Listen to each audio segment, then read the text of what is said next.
Ladies and gentlemen, thank you for standing by, and welcome to the MKS Instruments fourth quarter and full year 2019 earnings conference call. At this time, all participants are on a listen-only mode. After the speaker's presentation, there will be a question-and-answer session.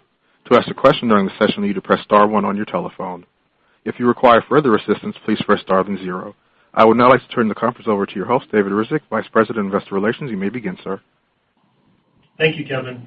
Good morning, everyone. I am David Rizek, Vice President of Investor Relations, and I am joined this morning by John Lee, our President and Chief Executive Officer, and Seth Bagshaw, our Senior Vice President and Chief Financial Officer.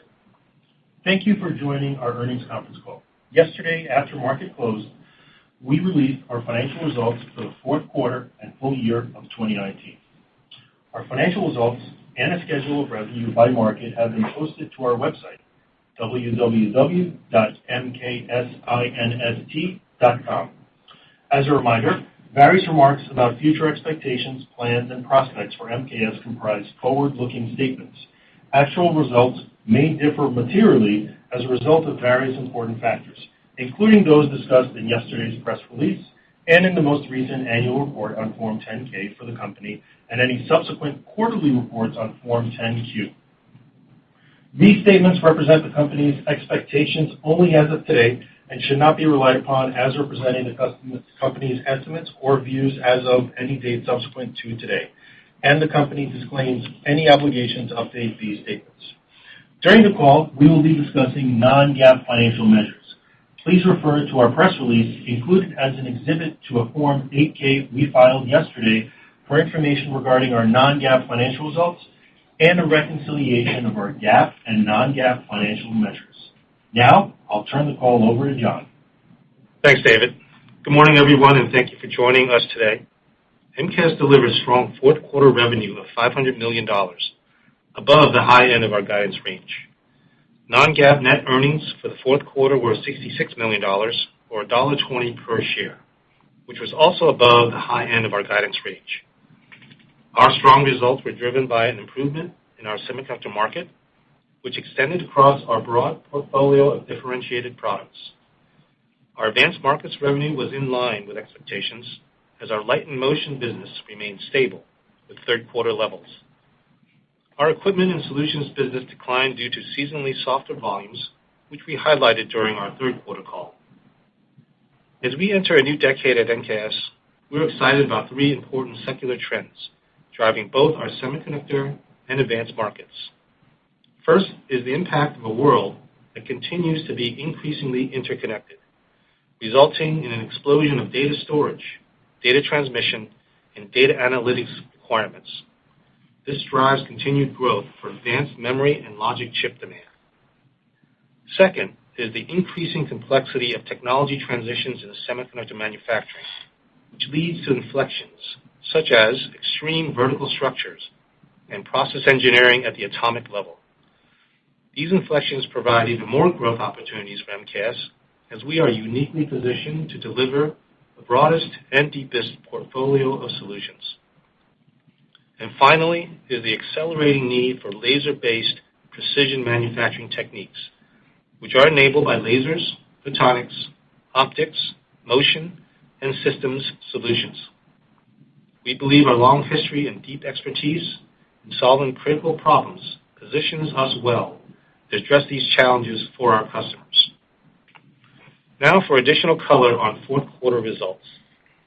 Sales to our semiconductor market strengthened considerably in the fourth quarter, growing 22% sequentially, driven by a strong foundry and logic spending, as well as early signs of recovery in memory. We expect strong semiconductor capital spending to continue into the first quarter of 2020. In our vacuum and analysis business, we saw volume orders for RF generators and matching networks related to design wins discussed previously. But I want to emphasize that power is just one of several critical enabling technologies that we provide to our semiconductor customers. MKS is also a market leader in plasma and reactive gas solutions, as well as vacuum measurement and control, where we have the largest portfolio of pressure, flow, valves, and residual gas analysis solutions. The combination of these leading product offerings serves as a key differentiator versus our peers, which we believe enables us to respond faster to disruptive technology inflections.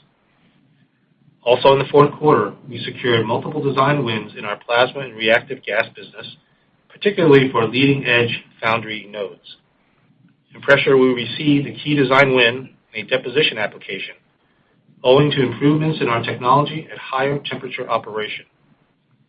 Additionally, we won a meaningful residual gas analyzer order with a leading foundry for their most advanced technology nodes. In our advanced markets, we are encouraged with the stabilization in our light and motion business in the fourth quarter, and we expect continued stabilization into the first quarter of 2020. Because of our industry-leading offerings in lasers, optics, photonics, and motion, we are a critical technology enabler across various industries, including microelectronics manufacturing, solar, life and health sciences, research, and defense. In the fourth quarter, we saw demand for our pulse lasers across multiple markets in solar, display, and PCB drilling. A key enabler of advanced manufacturing and inspection is precision motion control. And we are encouraged with the traction we have seen in our motion business, with numerous design wins for applications in display manufacturing, semiconductor wafer annealing, and 5G antenna testing. We are also proud to announce that our Ophir Optics long-range continuous zoom lens was named an SPIE 2020 Prism Award finalist. This zoom lens delivers high-resolution surveillance and identification capabilities for distances of over 25 kilometers and demonstrates our relentless focus on innovation. Revenue for our Equipment and Solutions division declined in the fourth quarter due to seasonally softer volume, which was consistent with our expectations. That said, we are pleased with the substantial progress we have made towards our cost synergies goal, having already achieved over $13 million of annualized savings. We are also pleased to announce that we have recognized revenue for our new high-density interconnect PCB drilling tool, which was a result of the purchase order we discussed on last quarter's call. Also in the fourth quarter, we shipped another beta system to an additional customer, which now totals 3 customers with beta systems in active testing. The key differentiation that is unique to MKS lies in having both strong expertise in lasers, optics, photonics, and motion control in our Light and Motion division, along with the systems and materials processing knowledge in our Equipment and Solutions division. We expect that leveraging this combined broad expertise will enable us to develop innovative solutions faster, resulting in additional opportunities across the company. Before turning the call over to Seth for additional details on our fourth quarter results and our first quarter outlook, I want to offer a few comments on my recent transition to CEO effective January 1st. I am truly honored to have been chosen to lead MKS at such an exciting moment in the company's history. The accomplishments MKS has made over the past 6 years have been nothing but astounding, and I believe the best is yet to come. I would like to acknowledge the tremendous support and mentorship I have received from our previous CEO, Jerry Colella, whom I will continue to work closely with when he assumes the role of Chairman of the Board in May. I would also like to acknowledge the invaluable guidance and support I have received from the rest of the board over the past 12 years, most notably from our current chairman, John Bertucci. And now I'll turn the call over to Seth. Thank you, John. I'll cover our Q4 2019 financial results and then provide additional detail on our Q1 2020 guidance. Sales for the fourth quarter were $500 million, an increase of 8% sequentially. Revenue was above the high end of our expectations due to strong semiconductor sales, which totaled $272 million, a sequential increase of 22%. Continue to see improving fundamentals within the semiconductor market as our end customers have increased equipment spending. We expect to see continued strength in the first quarter. Sales for advanced markets were $228 million, a decrease of 5% sequentially due to typical seasonality within our Equipment Solutions division. While our advanced markets remain impacted by geopolitical and trade headwinds, we encourage that revenue within our Light and Motion and Vacuum Analysis divisions collectively grew 2% sequentially during the quarter and comprised $20 million of our advanced market sales. For the quarter, the revenue split between our semiconductor and advanced market Markets remain balanced at approximately 54% and 46% respectively. Fourth quarter gross margin was 43.3%, which was in our guidance range for the quarter, were largely impacted by product mix, as well as seasonally lower volumes in our Equipment Solutions division. Non-GAAP operating expenses were $124 million and was favorable to the midpoint of our guidance range, reflecting our continued focus on cost control, even amid stronger revenue volumes.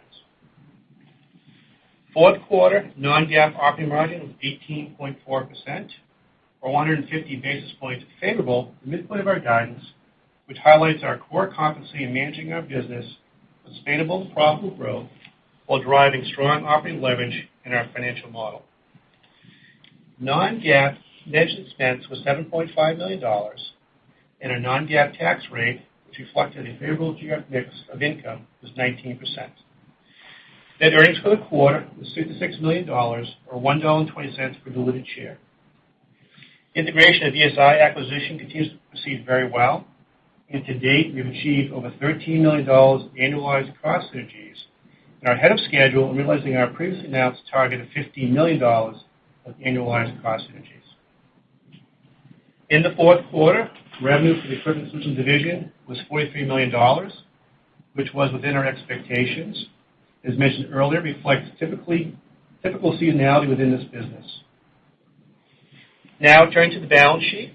Exiting the fourth quarter, we maintained a strong balance sheet liquidity with $524 million of cash and short-term investments and $100 million of incremental borrowing capacity under an asset-backed line of credit. Our net leverage ratio continued to decrease, was under 1 times at the end of the quarter, highlighting our ability to quickly delever following an acquisition. Following another strong quarter of strong cash flow generation, we completed another $50 million voluntary principal prepayment last week for a total of $150 million in voluntary prepayments since the acquisition of ESI less than a year ago. This was our 11th voluntary prepayment since loan origination in April 2016. Last week's voluntary principal prepayment reduces our annualized interest costs by over $1.8 million based on current rates. The cumulative effect of our $150 million in voluntary principal prepayments since the ESI closing, along with a successful term loan repricing completed in the third quarter, reduces our annualized interest cost by over $9 million based on current rates. These actions demonstrate our consistent execution in reducing our leverage ratio and interest costs. Continue to demonstrate a balanced approach to capital deployment. In the fourth quarter, we paid a cash dividend of $10.9 million, or 20 cents per share. In terms of working capital, day sales outstanding was 62 days at the end of the fourth quarter, compared to 65 days in the third quarter. Inventory turns were 2.5 times, improvement over the third quarter. Free cash flow for the quarter was $58 million. Finally, I'll discuss our Q1 2020 outlook. The semiconductor market, we expect the positive momentum to continue into the first quarter. In our advanced markets, we expect the stabilization of revenue to continue into the first quarter as well, including a modest increase in revenue within the Equipment Solutions division. As a result, we estimate that our sales in the first quarter could range from $495 million to $545 million. We estimate our non-GAAP gross margin could range from 43% to 45%, reflecting production capacity we've maintained to meet long-term demand growth, as well as anticipated product mix. In the quarter, we also expect improvement in margins within our Equipment Solutions division due to improved volumes and product mix. First quarter non-GAAP operating expenses could range from $128 million to $136 million. R&D expenses could range from $43 million to $46 million, and SG&A expenses could range from $85 million to $90 million. The increase in first quarter operating expenses is a result of normal seasonal increase in fringe costs, which occur early in the start of the calendar year.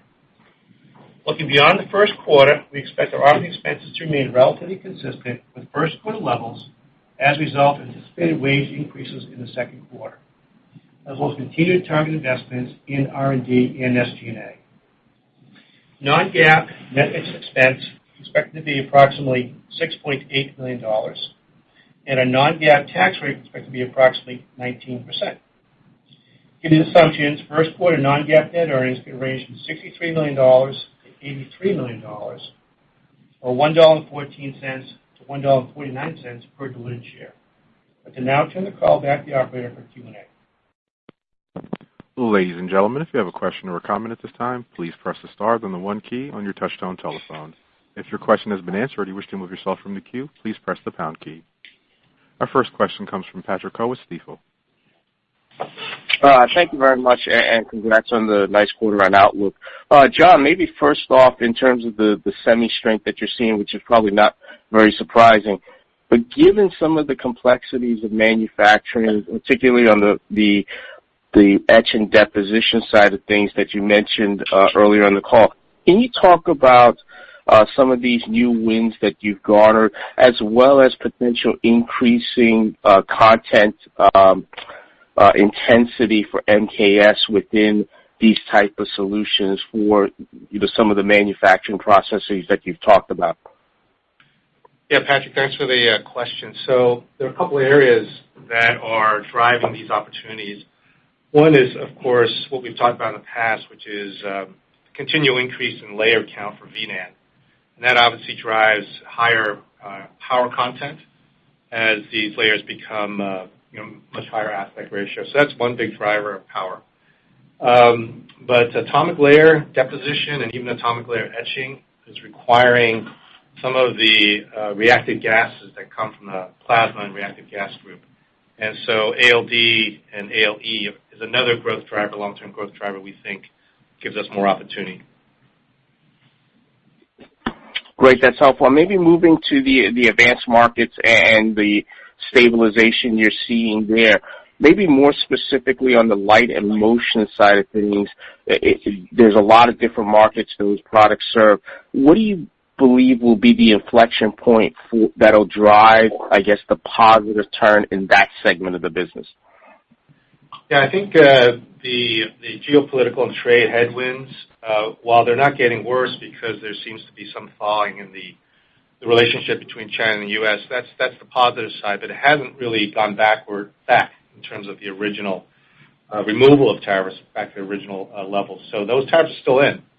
And so that is the headwind. I think the other area that can recover and cause a recovery is, a cell phone cycle that is incrementally stronger than what we saw in 2019. In 2019, as you know, the cell phone build rates were kind of flat to 2018, and there was kind of an overbuild of capacity in 2018, so there was some digestion going on in 2019 for the cell phone cycle. We saw a lot of that in ESI, but that probably manifested itself across the entire ecosystem. So we think a lot of that digestion is done. We think the cell phone cycle will be more normalized. And then, of course, if there are upsides to that, tailwinds such as 5G, having more flex content, requiring more chips, I think those are potential tailwinds to driving a change in the advanced markets for light and motion. Great. Thank you very much.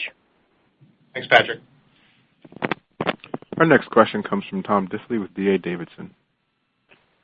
Yes, good morning. I guess first a follow-up on the advanced markets. So, John, do you view the current softness you see there as just a delay in activity driven by the geopolitical market, or do you actually see the end markets as being softer right now? And the reason I ask is if it's delayed activity, there could be some nice pent-up demand that unleashes pretty quickly. Yeah, I think there probably was a little of both, Tom. It's hard to separate it out, but we do know that there was overcapacity built up in 18 that had to be digested in 19. And then the geopolitical issues caused kind of a dampening of demand there. So I think it's really a combination of both. And so if both of these headwinds, reduce, then of course there's going to be some upside to the advanced markets. Okay. And then curious too if there's a way to quantify the increase in capital intensity for the next generation nodes, especially on the memory side. Is this like a 10% increase in potential business for you, or is there some way to couch the relative size of the market?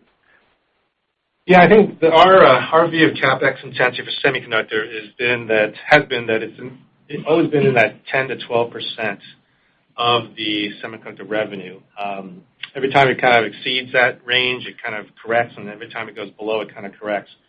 I guess there is some thought that CapEx intensity might increase to a higher level sustainably, but we're not baking that in.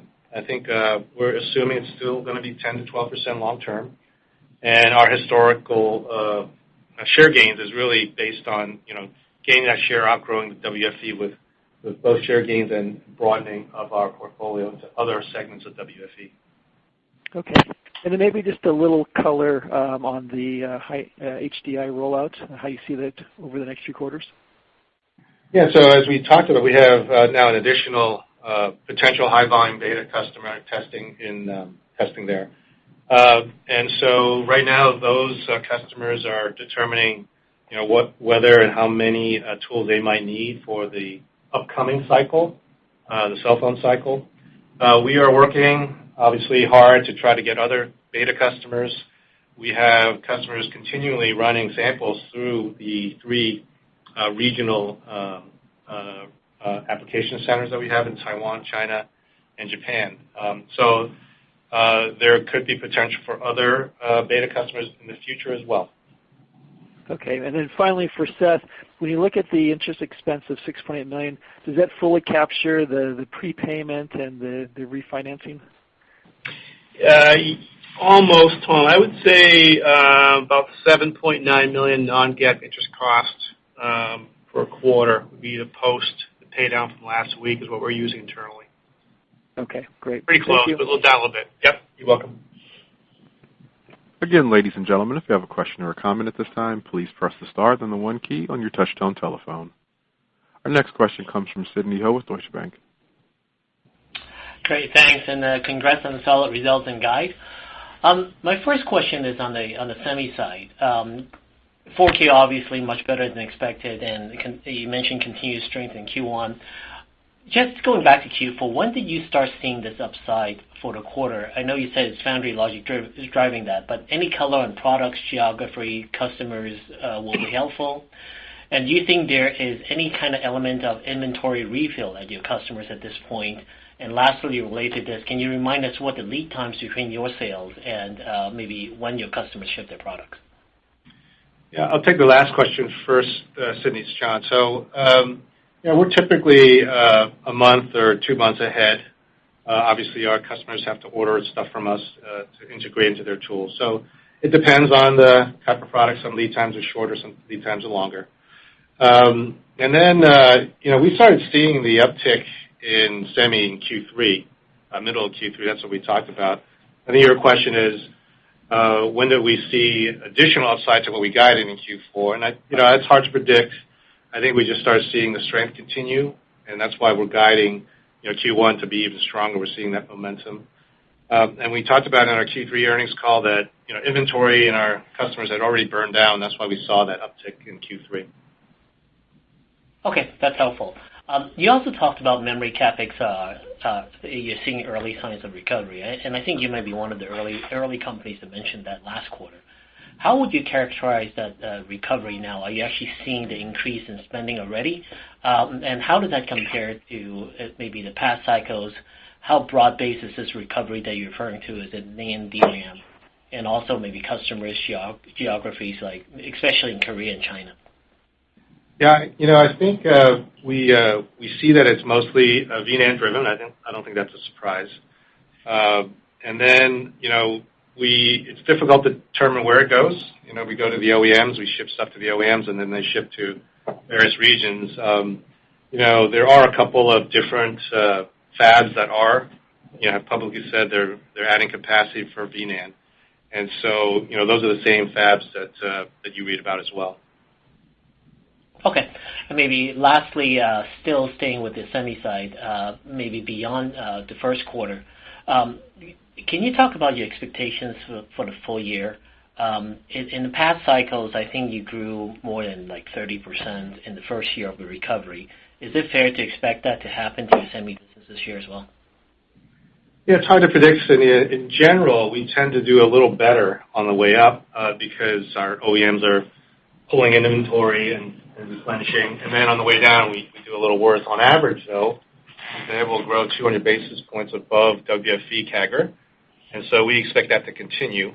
And so that's how we look at our performance through the cycles. We only guide Q1 because obviously further out is unknown. I think broadly speaking, though, we expect foundry to be strong just because of what TSMC has said publicly. We expect logic to be steady and strong just because of what Intel has said. And then memory is probably incrementally certainly better than 2019, which of course was a low watermark. Okay, great. Thanks. Our next question comes from Krish Sankar with Cowen. Yeah, hi. Thanks for taking my question. Here are a couple of them. Number one, either John or Seth, it looks like the gross margin is structurally down versus the prior cycle. Is this a function of ESIO in the mix, or is it the new share gains are coming in at lower margin? Yeah, Chris, this is Seth. I'll take that. Yeah, so in Q4, we had a couple things. So E&S had a relatively low, as we expected, revenue quarter, and those margins are much below the corporate average, kind of like the low 30% range. So that drives Q4 down a little bit. If you go back to Q2 of 2019, the margins a little higher volume with more like 45% and up. So it depends on the mix on that division. And we know in the fourth quarter it was relatively low seasonal volumes, and the mix was kind of adverse. I think over time they'll normalize back to historical margins.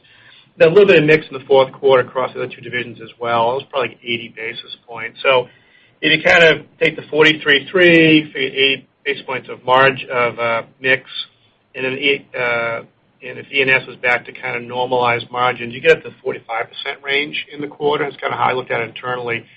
And then you got to remember, you go back to Q2 of last year, our revenue was $573 million for just B&A and L&M. We're still running below those volumes, so there's definitely some capacity in the overhead in the factories. And ramp up those historical volumes will definitely pick up, I think, at least another basis point over time. Got it. All right, that's very helpful, Seth. And then, if I look at it clearly to your point, I mean, okay, we're having some headwinds near term in gross margin. OpEx, it seems higher than last year. So is the operating leverage all pretty much driven by top line at this point, or do you think OpEx actually moderates at some point down the road? First of all, I mentioned the last point on the leverage on margin, 100 basis points would be up, not 1 basis point. So the making investments in 2020 in a couple of areas I think will drive long-term growth. So I think OpEx is up a little bit this year for those investments. We have inflation. We are moderating a lot of that with profit improvements and ways to be more efficient within the business. If you look at that structure today in operating expenses and the current margin profile, we still expect a 40% operating margin leverage going forward, maybe 45%, and gross margin at the 50% level as well. So the leverage is still there in the model going forward. You're just seeing inflation this year and some target investments, which really will drive long-term growth in the business, mostly in R&D and some of the IT functions as well. Got it. And then just a final question for John. I'm not sure. I mean, it's kind of a little bit of a tough question, but I just wanted to get your sense. How is your guidance de-risked from a coronavirus standpoint? I'm just trying to figure out if the virus prolongs and your semi-cap customers cannot ship to China in the March quarter, is your guidance still fine? So Krish, our guidance does not assume anything about any effect from the coronavirus. Our main focus with respect to that is to ensure the health and safety of our own employees in China.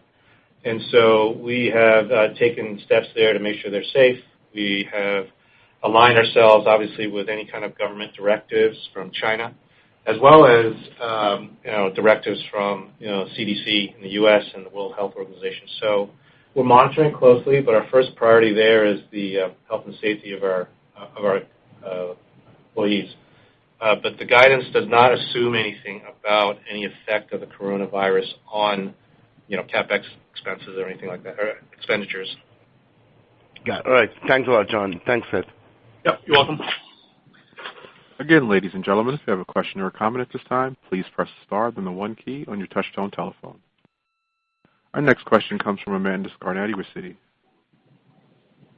Hi, good morning.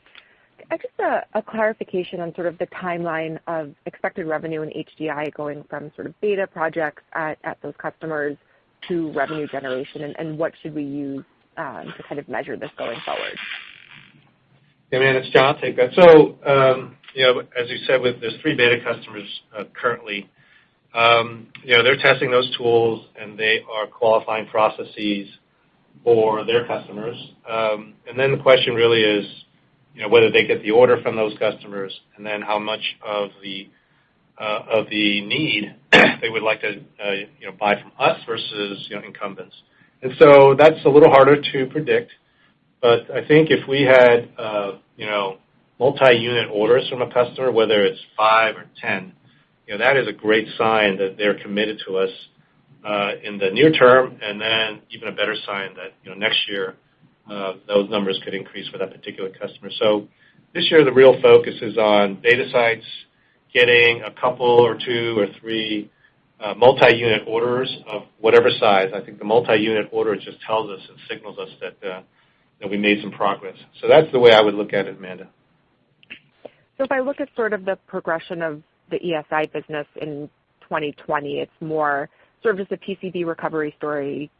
Inventory looks like it's in a better position, but then for 2021, we could expect to see even more growth potentially if HDI works out. I think that's the right way to look at it? Yeah, man, I think that's the right way to look at it. HDI in 2020 is more about design wins and the initial multi-unit orders, and then 2021 those volumes should increase. Okay. And then just on the operating margins, is there a path to get those back towards that mid 20% range that you saw in 2018 and 2017? Or are we sort of at a low 20% range? It's sort of the new norm with kind of ESI having lower margins. Yeah, I mean, it's Seth. It really comes back to volume. So again, I mentioned before in the last question, if we get back to those volumes for the vac analysis and light motion divisions, definitely the absorption will pick up quite a bit, at least 100 basis points, maybe a little bit more than that. And then ESI depends, or ENS depends on the mix in that product portfolio. And again, I mentioned before, the middle of calendar year 2019, the margins in that division were more in the 45% range, the corporate average range, even at relatively low volume. So the path would be higher volume across the business, and then a better mix on the flex side of the house would be helpful. But there's a path up there. If we get those volumes, that mix comes back, we should be close to those margins again. Great, thank you. Yep. Our next question comes from Mark Miller with the Benchmark Company. In terms of the second half of next year, there are a couple things. A lot of people are assuming that 5G will really start to come on in the second half of next year. But also Intel had some comments. They had very strong data center related sales, and you've mentioned that last quarter. But their CEO indicated there could be some softening in the second half of the year. Just was wondering if you could provide some color on those two aspects in terms of the second half. Yeah, Mark, it's John. So I don't think we can really predict that far out. I did hear and read Intel's comments. I think we really can't see what's going to happen in the second half. I think, though, that longer term, even if data centers go up and down, the long-term trend for that is very positive for not just memory and logic, but even the interconnections to them, the communications between the data centers. So I think we really look at long-term there. I think for 5G, I think those phones in the last 2 or 3 months, the prediction of what percentage of the smartphones will be 5G is increased month over month. And that's great for us. As you know, 5G phones have needs for more memory, DRAM, NVNAND, and more processing power, higher, more advanced nodes. It also has, anywhere from 20 to 30% more flex circuits in them. So that's great for, for our laser ecosystem as well as our ENS group. So I think we really look at the 5G trend and the data center trend as just positive longer term. Well, Apple's report last night indicating stronger than expected smartphone sales, and also they were increasing orders to TSMC. I assume you view that as a positive. Yeah, I read that too, and I was happy to read that, and I hope they actually do that. But it is a very good, positive tailwind if that happens. And finally, there was a little discussion about the impact of coronavirus in China. Certainly in terms of manufacturing, China buys a lot of lasers for manufacturing. Any more thoughts along those lines? It's too early to tell, or I guess you're just watching the situation. Yeah, I mean, we've pulled our BCP team together. We're meeting every day to monitor it. It's a fast and quickly changing environment. I think the Chinese government has restricted or extended the Chinese New Year a week, and dependent on the region. So that would certainly be something we'd have to get around, manage around. But as I said, our focus is really on the health and safety of our employees right now. Thank you. Thanks, Mark. And I'm not showing any further questions at this time. I'd like to turn the call back over to John for closing remarks. Thank you. We are pleased with our results for the fourth quarter of 2019. Extremely proud and appreciative of the dedication, focus, and creativity of the over 5,000 MKS employees around the world. I look forward to building on the successes of the past decades and continuing to extend MKS's technology, operational, and financial leadership. Thank you for joining us today and for your interest in MKS. Well, ladies and gentlemen, this does conclude today's presentation. You may now disconnect and have a wonderful day.